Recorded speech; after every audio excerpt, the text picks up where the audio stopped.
네, 안녕하십니까 동학개미 구독자 여러분들, 성북개미입니다. 오늘 KC 한번 보도록 하겠습니다.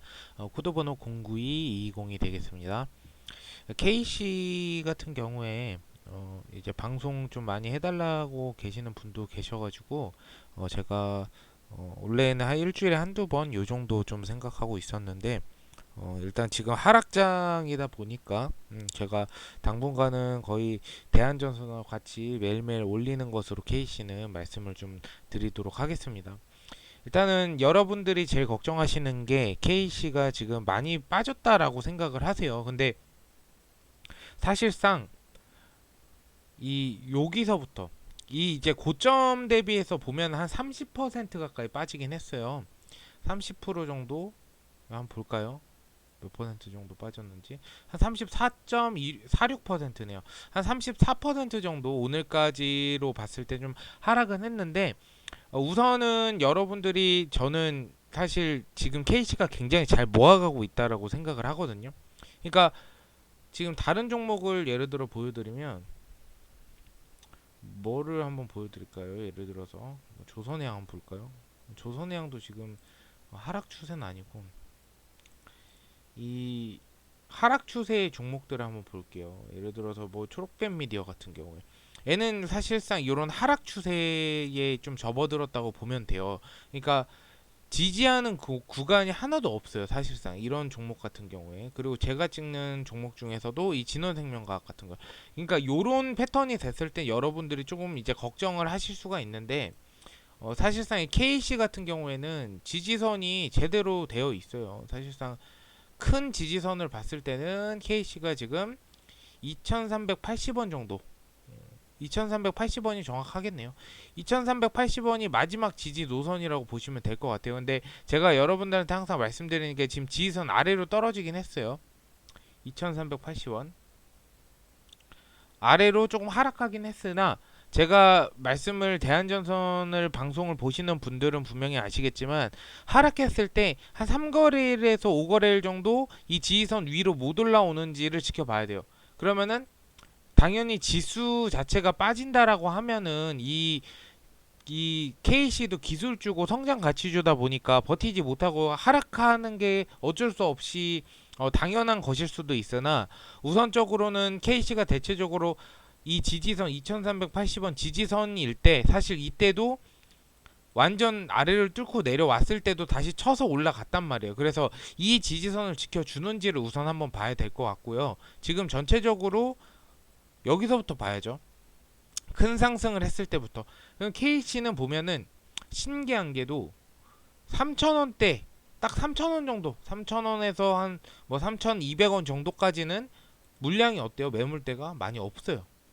이 매물대 차트 이용하시는 분들 잘 아시겠지만 이 KC 같은 경우에는 하루의 변동차가 심해요. 하루에 예를 들어 갭차를 한번 볼게요. 요 같은 경우에도 고가가 3%였다가 마이너스 6%, 저가가 거의 한 10% 가까이 차이 나고요.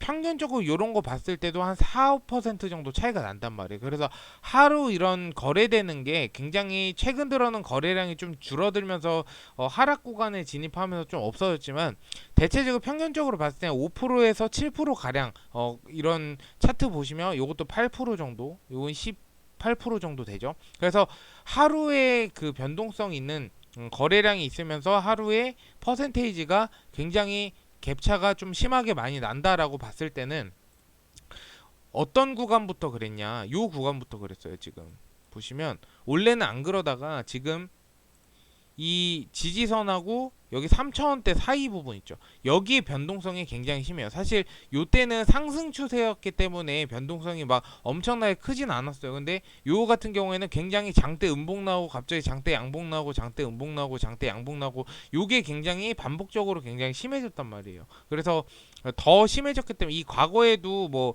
만만치는 않았지만 최근 들어서는 더 심해졌기 때문에, 사실상 지수가 상승을 하고 KC에 어떠한 이슈가 나오지 않더라도 상승은 충분히 해요. 그래서 제가 평균적으로 지금 보고 있는 금액대는, 지금 단기적으로 만약에 여기서 지수가 좀 괜찮아서 지지를 해주고 여기서 쇼커버링 정도가 나와준다라고 했을 때는 저는 사실상 2,700원 정도까지는 무난히 상승하지 않을까라고 생각을 합니다. 그래서 크게 걱정 안 하셔도 지금 현재는 잘 가고 있어요. 지금 KC 잘 모아가고 있는 상태이기 때문에 여러분들이 크게 걱정할 필요 없고, 걱정하시는 분들은 항상 고점에 물리신 분들이에요. 제가 항상 말씀드려요. 대응을 해야 된다. 주식은 10%가 종목픽이에요. 종목픽. 좋은 종목인지 나쁜 종목인지 들어가도 되는 건지 뭐 상장 폐지 되는지 안 되는지 이런 거 픽하는 거고, 대응이 90%라고 했어요. 모아 가야겠죠. 모아 가자. 제가 이거를 진짜 수백 번 수천 번을 말아요. 모아 가자. 제가 찍는 방송 중에 모아가지 않을 종목은 리밸런싱 하자고 얘기를 해요. 리밸런싱. 다른 데서 수익을 봐서 손실을 손절을 해서 0으로 만드는 그런 방법이죠. 리밸런싱 또는 모아가는 두 가지. 이 두 가지를 잘하면은 절대 손해는 안 본다. 사실 손해 안 보려고 하는 방법도 맞지만 KC 같은 경우에는 솔직하게 모멘텀이 굉장히 크고 작년에 영업이익도 5,230%가 나왔고요. 요번에는 작년이 당연히 5,000%가 넘게 나왔기 때문에 요번 연도에 당연히 작년 대비해서는 좀 부족한 부분이 있었겠죠. 하지만 앞으로 성장 가능성, SiC 저전력 반도체 성장 가능성이 매우 높은 기술력 있는 회사기 때문에 앞으로 꾸준하게 지켜봐 주시면 좋을 것 같습니다. 그리고 지금 지수가 전체적으로 안 좋기 때문에 이 주가 하락에 있어서 감당하지 못하는 것 뿐이지, 지수가 다시 상승하면은 충분히 어떠한 이 KC의 모멘텀이나 이런 펀더멘탈 측을 봤을 때 충분히 큰 상승이 가능한 종목이다라고만 말씀드릴 테니까 그 전까지는 계속 모아 놓으시면 좋지 않을까라고 생각합니다. 어쨌든 궁금하신 거 댓글 남겨주시면 제가 댓글 통해서 다음날 방송 때 피드백 드리도록 하겠습니다. 어쨌든 오늘 방송 들어주셔서 감사드리고요. 내일 또 좋은 방송으로 찾아뵙도록 하겠습니다. 감사합니다.